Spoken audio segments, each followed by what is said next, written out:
आंध्र प्रदेश की घनी पहाड़ियों में खड़ी है नरसापुरा जेल, एक ऐसी जगह जहां सूरज की किरणें भी डर के साये में दाखिल होती हैं।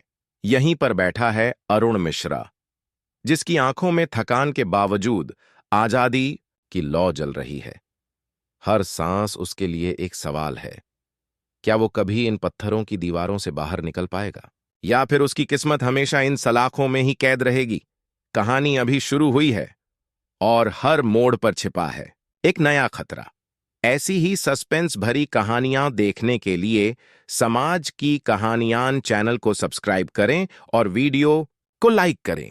आंध्र प्रदेश की गहरी पहाड़ियों में बसी नरसापुरा जेल एक ऐसी जगह है जहां सूरज की किरणें भी डरते डरते आती हैं। ऊंची पत्थरों की दीवारें, चारों तरफ कांटे की तारें और सर्द हवा में गूंजती सीटी की आवाज। यह सब देखकर लगता था मानो वक्त यहां थम गया हो। कैदियों की बैरक में बैठा था अरुण मिश्रा, करीब 35 साल का, लंबा, गेहुआ रंग, छोटे काले वेवी बाल, हल्की दाढ़ी और आंखों में थकी पर फिर भी उम्मीद भरी चमक। दिन भर कोयले की खदान में काम करते करते उसका शरीर टूट चुका था, लेकिन मन अब भी आजादी की तलाश में भटक रहा था। बैरक में अंधेरा, सिर्फ एक टिमटिमाती लालटेन का उजाला, दीवारों से टकराकर आती आवाजें, कैदियों की खांसी, जूतों की थक थक और पहरेदारों की कड़कती चीखें।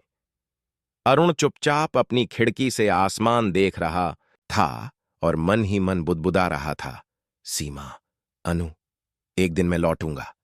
ठंडी हवा खिड़की की जालियों से अंदर घुसती, कोयले की धूल हर सांस में उतरती और फिर भी अरुण के दिल में एक आवाज उठती, यहीं खत्म नहीं होगा, असली कहानी तो अब शुरू होगी। लोहे के ताले में जो क्लिक हुई थी वह किसी गुप्त दरवाजे की नहीं बल्कि पहरेदार की रोज की जांच थी। दरवाजा थोड़ा सा हिला, फिर बंद। अरुण ने दबी सांस छोड़ी। रात भर नींद आंखों से दूर रही, हर धड़कन एक सवाल थी, कब, कैसे? सुबह की ठंडी धुंध में खदान की लाइन लगी, कोयले की गंध, पसीने की भाप और दूर पहरेदार की सीटी। दोपहर होते होते अरुण का नाम इन्फर्मरी के लिए पुकारा गया। छोटे कमरे में रमेश वर्मा बैठे थे, पतले कंधे, नम्र आंखें, चौकोर चश्मा, सफेद कुर्ता जैसी पतली बनियान पर धूसर स्वेटर, गले में घिसा पिटा स्टेथोस्कोप। बुखार नहीं, बस बेचैनी, उन्होंने फाइल बंद करते हुए धीमे से कहा। फिर स्टील ट्रे पर 3 हल्की थपकियां, वही संकेत डॉ। वर्मा ने पट्टी निकालने का नाटक किया और उंगलियों के बीच से एक छोटी सी कंपास डिस्क और पतला सा तार अरुण की हथेली में सटा दिया। कान के पास फुसफुसाहट, पूर्वी दीवार के पास ड्रेन ग्रिल डीली है, पहरा बदलते ही गेट की तरफ सबकी नजर जाती है। तुम ग्रिल के बोल्ट पर यह तेल लगा कपड़ा, उन्होंने रुई में भीगा रूमाल थमाया। घुमाना, आवाज नहीं होगी। बाहर रख रखाव यार्ड है, वहां लकड़ी के ढेर के पीछे छाया मिल जाएगी। और अगर पकड़ा गया, अरुण ने आंखों से जताया, तो कहानी खत्म नहीं, बस एक अध्याय टलेगा। डॉक्टर मुस्कुराए, लेकिन मुस्कुराहट में एक पीड़ा थी। वापस आओ तो इस पट्टी को दिखाना, मैं आगे बताऊंगा। रात ढली, आकाश बादलों में दफन, बस चौकी दर चौकी रोशनी की पीली आंखें। पहली सीटी, पहरा बदल रहा था। अरुण ने खाट से फिसलकर अंधेरे में गिनती शुरू की। 7 कदम, कॉरिडोर, दाएं मुड़ो, 3 ईंट छोड़कर जो जाली आती है उसके पीछे ड्रेन ग्रिल। उंगलियां कांपीं पर पकड़ मजबूत रही। तेल सना कपड़ा बोल्ट पर घूमा, चर्र होने से पहले ही आवाज रुई ने पी ली। जाली हल्की सी ढीली, ठंडी हवा का एक चाकू सा झोंका चेहरा चीर गया। अरुण कंधे पहले निकाले, पसलियों को दीवार से सटाकर, जैसे सांस भी अब सिर्फ रेशमी हो।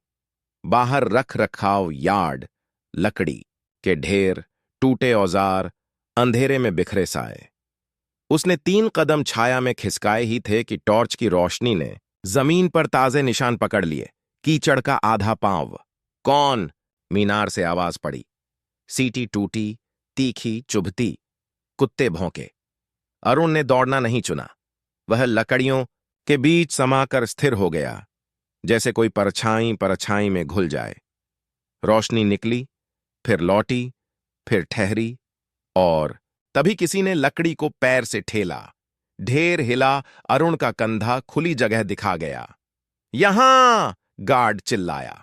लोहे के जूते पास आए, बंदूक की नाल पसलियों पर लगी और एक झटका, अरुण जमीन पर। उसने उठने की कोशिश की, पर पीठ पर दनादन डंडे लगे। टॉर्च का गोला आंखों में भर गया। दुनिया सफेद, फिर काली। जब होश लौटा, वह फिर वहीं बैरक में था, लेकिन हवा में गुस्से की बदबू थी। कैदियों के चेहरे तने हुए। किसी ने थाली फेंकी। तेरे भागने से राशन रोका गया, 2 दिन से पेट आधा है। पहला घूंसा जबड़े पर पड़ा, दूसरा पेट में, तीसरा किसी के भारी बूट से। अरुण ने हाथ उठाए, पर दया नहीं थी, बस भूख और हताशा की भट्ठी। वह घुटनों पर आ गया। कानों में सिर्फ एक आवाज बची, 3 हल्की थपकियां। एक डंडा सिरे पर लगा और सब अंधेरा। दूर से किसी ने कहा, इन्फर्मरी, और उसे घसीटते हुए ले जाया गया। दरवाजा खुला। डॉ वर्मा की आंखें पिघली हुई बर्फ जैसी, ठंडी, मगर भीतर कहीं आग। मैंने कहा था, एक अध्याय टलेगा, उन्होंने कान के पास फुसफुसाया। अब सुनो, दूसरी राह पहली से अलग है, और ये राह वापस नहीं लौटती। कमरे के कोने में, कमजोर पीली लाइट के नीचे, मेज पर हाथ से बना एक कच्चा सा नक्शा था। दीवारें, पहरे की घड़ी और यार्ड से आगे रेल लाइन की धुंधली परछाई। कहानी सचमुच अब शुरू हो चुकी थी। अगली सुबह नारसापुरा जेल का माहौल असामान्य था। हवा में सिर्फ कोयले की धूल नहीं, बल्कि शक का धुआं भी घुला था। चौकियों पर पहरे बढ़ा दिए गए, कुत्ते लगातार भौंक रहे थे और हर कैदी की चाल पर नजर रखी जा रही थी। जेल का वार्डन विजय सिंह, 40 की उम्र, चौड़े कंधे, घनी मूंछें और खाकी वर्दी पर चमचमाती बैज। उसकी आंखें हमेशा तलवार की धार जैसी सतर्क रहतीं। उस सुबह वह बैरकों में घूम रहा था। एक एक कैदी को ऐसे देख रहा था जैसे उनकी सोच भी पढ़ लेगा। अरुण जब उसकी नजर से टकराया तो दिल की धड़कन तेज हो गई, लेकिन चेहरा सपाट रहा। दोपहर में इन्फर्मरी में डॉ रमेश ने अरुण को चुपचाप बैठाया। कागज की पट्टी खोलने के बहाने नीचे से एक और छोटा पैकेट उसकी हथेली में थमा दिया। इस बार सूखी माचिस की तीलियां, कुछ सूती कपड़ा और एक छोटा चाकू। धीमे स्वर में बोले, पहला रास्ता बंद हो चुका, अब दूसरा रास्ता अपनाना होगा। रात के समय पश्चिमी छोर पर पुराना गोदाम है। वहां लकड़ी और कोयले के ढेर के बीच से एक सुरंग निकलती है। मैंने उसे बंद होते देखा था। पर सावधान, वहां अक्सर वार्डन खुद गश्त करता है। अरुण के मन में उथल पुथल थी। हर सोच में सिर्फ सीमा और अनु की सूरत उभरती। क्या मैं उन्हें फिर देख पाऊंगा? क्या ये रात आखिरी हो सकती है? रात उतरी तो हवाओं में सनसनाहट और बढ़ गई। आकाश में चांद बादलों से ढका हुआ था, मानो आसमान भी कैदियों की मदद कर रहा हो। अरुण धीरे धीरे बैरक से निकला, दीवार से सटकर सरकता हुआ पश्चिमी गोदाम की तरफ बढ़ा। लकड़ी के ढेरों की छाया लंबी और टेढ़ी दिख रही थी। उसी वक्त अचानक जूतों की ठक-ठक सुनाई दी। वार्डन विजय सिंह लालटेन लिए उसी तरफ आ रहा था। उसकी परछाई और आवाज ने अरुण को जकड़ लिया। अरुण सांस रोककर लकड़ियों के पीछे दुबक गया। लालटेन की रोशनी ढेर पर घूमी और कुछ पल वहीं ठहरी। वार्डन की नजर जैसे भीतर घुसकर अरुण को पकड़ना चाहती हो। एक पल के लिए सब थम गया। फिर कुत्तों की भौंक से ध्यान बंटा और वार्डन मुड़ा।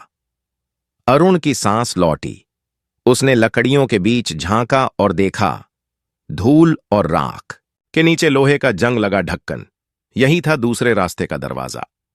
रात का सन्नाटा और गहरा हो चुका था। पश्चिमी गोदाम के ढेरों के बीच अरुण का दिल जोरों से धड़क रहा था। उसने लकड़ी और राख हटाई और धीरे धीरे उस जंग लगे लोहे के ढक्कन को ऊपर उठाया। कर्रर जैसी आवाज आई, लेकिन अरुण ने कपड़े से ढककर आवाज को दबा दिया। ढक्कन के नीचे अंधेरा था, घुटन और नमी से भरा। अरुण ने खुद को भीतर सरकाया। चारों तरफ मिट्टी की गंध और टपकती बूंदों की हल्की आवाज। सुरंग इतनी तंग थी कि उसे घुटनों और कोहनियों के बल रेंगना पड़ा।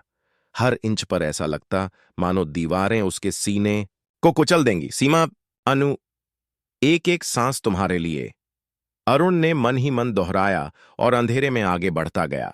कभी कभी सुरंग के ऊपर से पहरेदारों के जूतों की आवाज गूंजती और मिट्टी कांप उठती।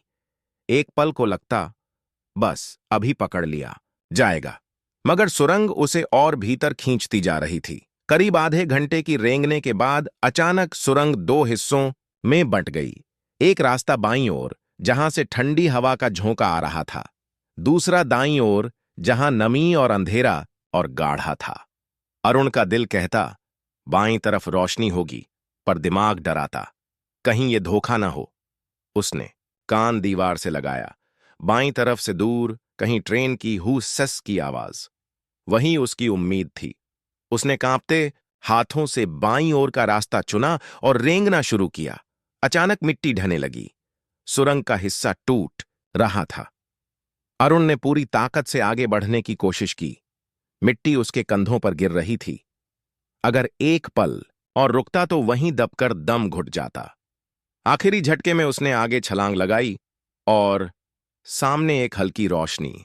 सुरंग का आखिरी हिस्सा मिट्टी और पत्थरों से भरा था, लेकिन रोशनी की पतली किरण अरुण को खींच रही थी। उसने आखिरी ताकत लगाई और ढक्कन जैसी लकड़ी को धकेल दिया। बाहर ठंडी हवा का झोंका उसके चेहरे से टकराया। सालों बाद आजादी की महक। अरुण बाहर निकला और खुद को जेल की दीवारों के पार पाया।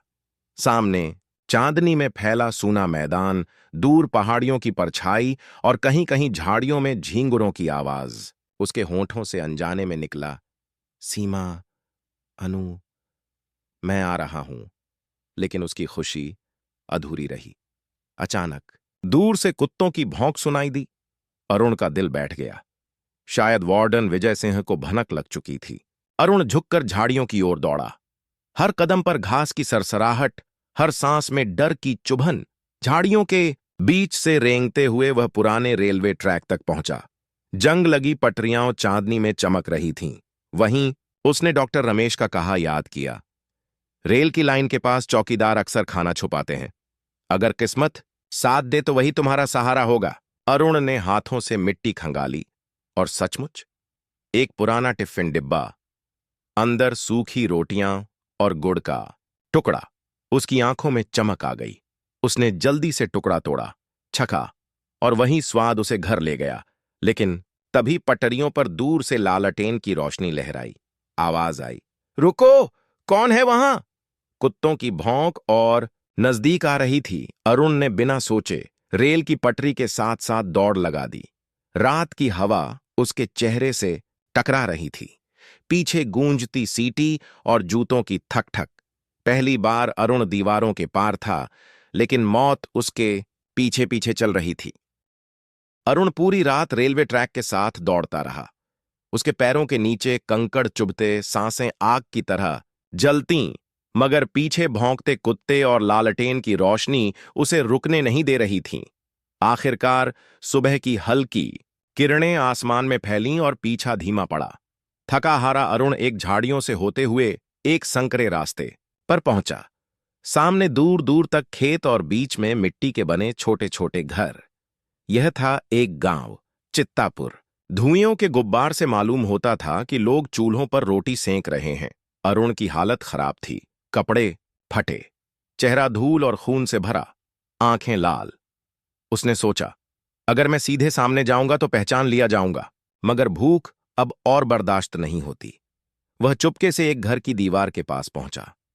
खिड़की से झांका तो एक औरत रोटियां बेल रही थी। पास ही दो बच्चे खेल रहे थे। उसकी आंखें भर आईं। उसे अपनी सीमा और अनु याद आ गईं।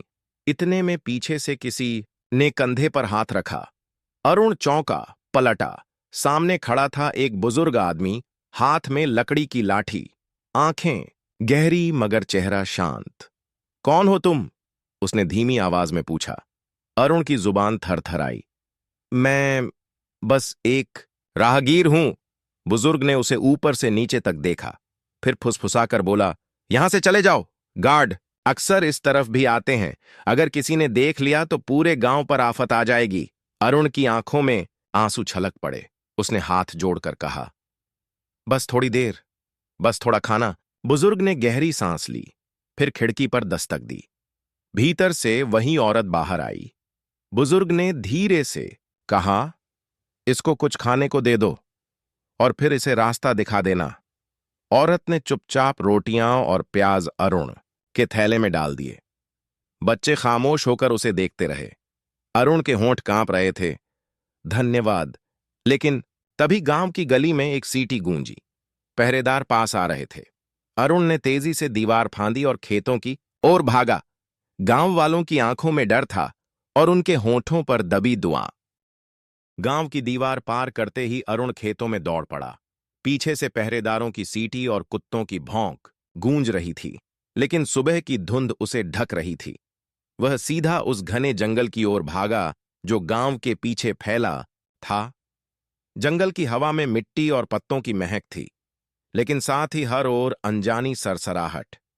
ऊंचे साल और पीपल के पेड़ आसमान तक फैले थे। बीच बीच में धूप की किरणें टपक रही थीं।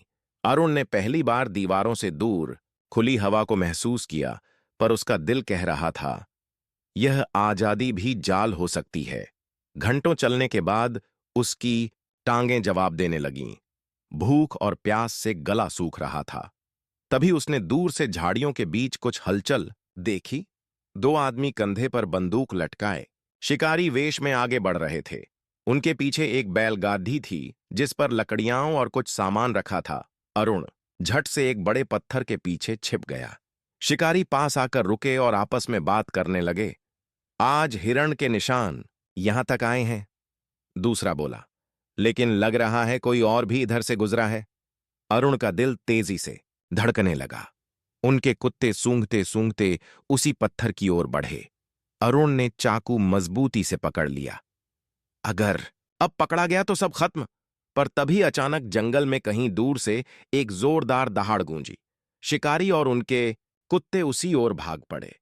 अरुण ने राहत की सांस ली, मगर यह राहत अधूरी थी, क्योंकि उसी पल उसने पेड़ों के बीच चमकती दो आंखें देखीं।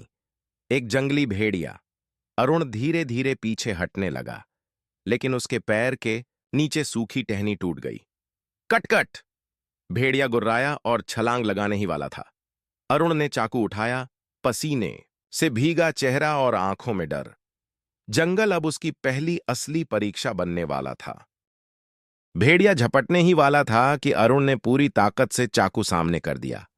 एक क्षण में दांत और लोहे की भिड़ंत हुई। चर्र! भेड़िया चीखा, मगर पीछे नहीं हटा। उसने अरुण के कंधे पर पंजा मारा और दोनों जमीन पर लुढ़क पड़े। जंगल की मिट्टी, पत्तों और खून की गंध मिलकर हवा को भारी बना रही थी। अरुण ने कांपते हाथों से चाकू भेड़िए की गर्दन की ओर धकेला, लेकिन जानवर की ताकत बहुत ज्यादा थी। उसकी आंखें जलती अंगारों जैसी थीं और हर गुर्राहट अरुण के कान फाड़ रही थी। तभी अचानक ठास! पास से गोली चली। भेड़िया लड़खड़ाया और जमीन पर गिर पड़ा।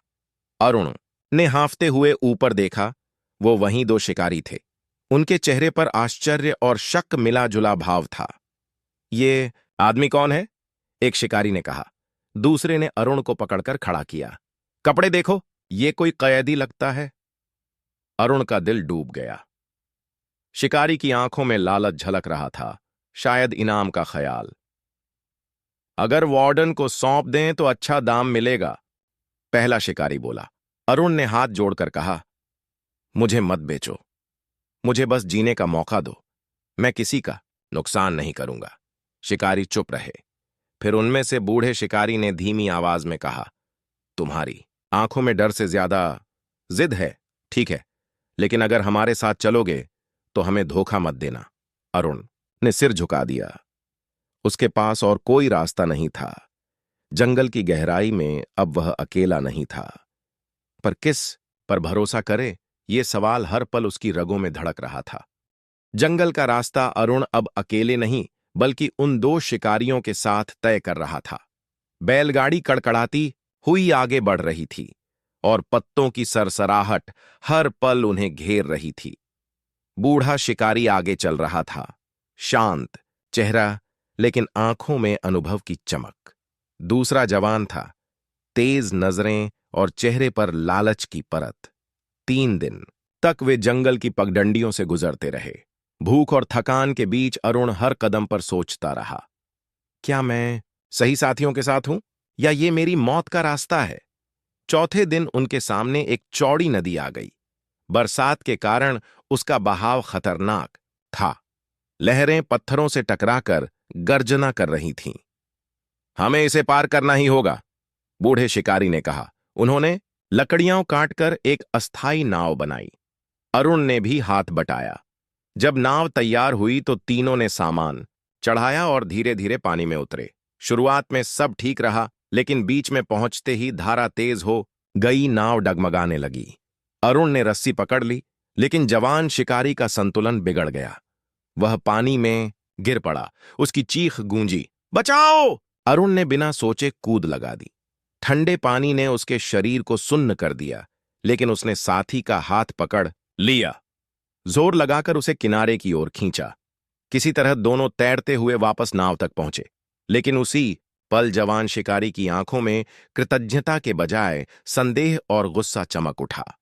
उसने अपने मन में सोचा, ये आदमी अगर इतना मजबूत है तो मेरा हिस्सा भी छीन लेगा। अरुण ने यह झलक देख ली। उसे समझ आ गया, नदी का प्रलय टल गया, लेकिन अब असली तूफान इंसानों के बीच उठने वाला है। नदी पार करने के बाद सफर और कठिन हो गया। तीनों थके हुए थे, मगर आगे बढ़ते रहे। रास्ते में भूख और ठंड ने शरीर को तोड़ डाला। बूढ़ा शिकारी अब धीरे धीरे चल रहा था, जबकि जवान की आंखों में अजीब सा चमक रहा था, लालच और शक की मिलीजुली आग। एक रात अलाव के पास बैठे तीनों चुप थे। बूढ़े ने थैले से थोड़ा सा अनाज निकाला और 3 हिस्सों में बांट दिया। अरुण ने खामोशी से खा लिया, लेकिन जवान शिकारी की नजर लगातार उसके ऊपर टिकी रही।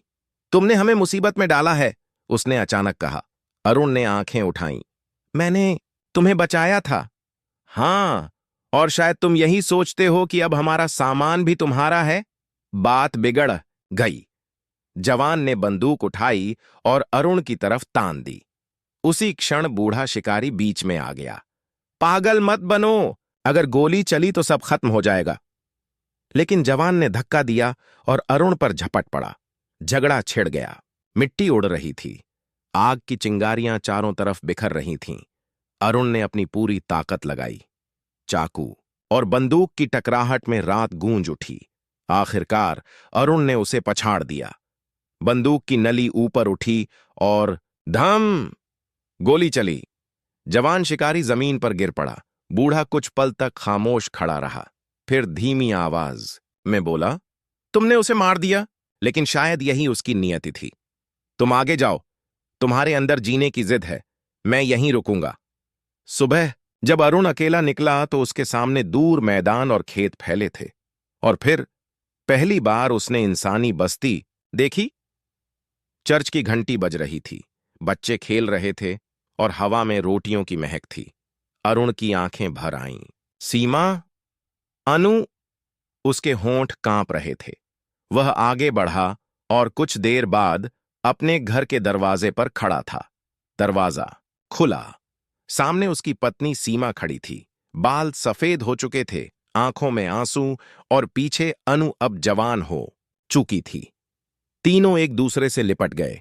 सालों की कैद, जंगल, मौत और धोखे, सब उसी पल पिघल गया। अरुण की आंखें बंद हुईं और उसने पहली बार सचमुच महसूस किया, आजादी सिर्फ सांस लेने में नहीं, बल्कि अपने अपनों के बीच जीने में है।